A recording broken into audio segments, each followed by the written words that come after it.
السلام عليكم ورحمة الله وبركاته.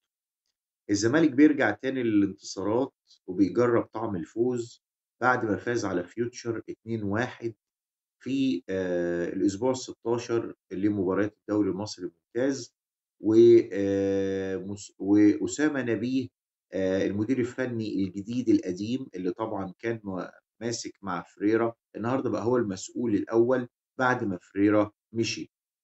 أسامة نبيه حَب إن هو يحُط بصمة النهارده عن طريق إن هو يثبِّت تشكيل يعني الباك الشمال يلعبه باك شمال، ما يألِّفش يعني في الكورة، محمد عبد الشافي طبعًا، عمر جابر، دونجا، السيسي، سيف الدين الجزيري، إمام عاشور، طبعًا اللعيبة الأساسية في خط الدفاع، عبد الغني، طبعًا حسام عبد المجيد، وطبعًا معاهم زيزو، عواد. يعني طبعًا هو عِرف أخطاء فيريرا، فلعب على إنه ما يقعش في الأخطاء دي. الناحية التانية علي ماهر طبعًا داخل المباراة وهو عايز يأمِّن ال31 نقطة بتوعه، على أساس إن هو يفضل متمسك مراكز متقدمة عشان بطولة كونفدرالية أو لو سمحت دوري أبطال أفريقيا، يعني المتاح. طبعًا أسامة نبيه الحذر واللعب على أخطاء مدافعين فيوتشر، قدر إن هو يسفر يعني عن هدف للجزيري، رَد مروان محسن بهدف من خطأ برضه محمد عبد الغني، بعد كده رَد الجزيري بهدف.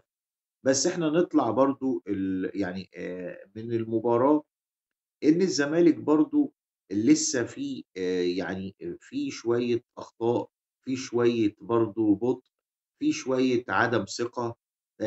مصطفى شلبي طبعًا النهارده لعب ماتش كبير، بس يعني برضه تغييره كان علامة استفهام من أسامة نبيه. برضه يعني إمام عاشور ما قدّمش كورة، يعني الكورة المعهودة بتاعته. زيزو برضه مش في مستواه.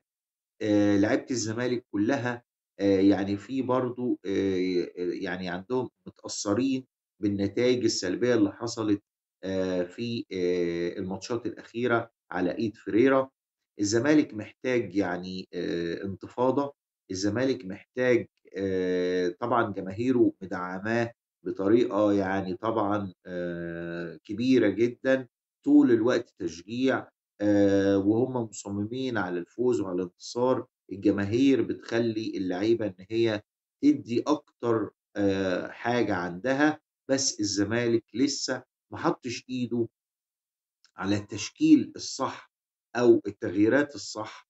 أسامة نبيه برضه لسه يعني ما تقِلش أوي، في عنده بعض يعني الهفوات، في عنده بعض يعني السرحات، إن هو ممكن يعني في بعض الأوقات تغييرات ما تكونش في صالح الفرقة. نضاي رجع، في إيجابية في رجوع سيف الدين الجزيري، في إيجابية في وسط الملعب كانت ملحوظة النهارده.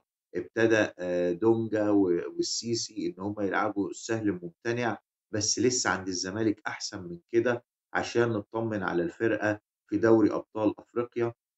الزمالك بيقدر يوصل للنقطة 29 عشان يوصل للمركز الرابع.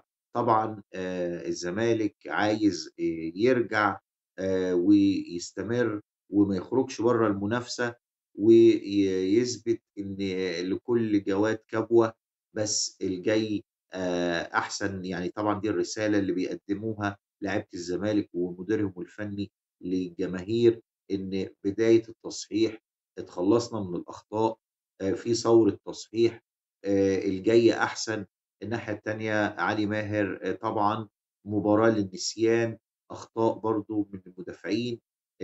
فيوتشر عنده أحسن من كده، وعشان طبعًا طمعان في مركز يعني يكون متقدم عشان بطولة أفريقيا، عشان الكونفدرالية، عشان دوري أبطال أفريقيا وليه لأ.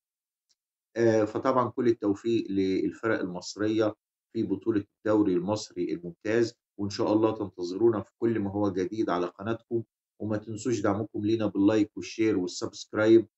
والسلام عليكم ورحمة الله وبركاته.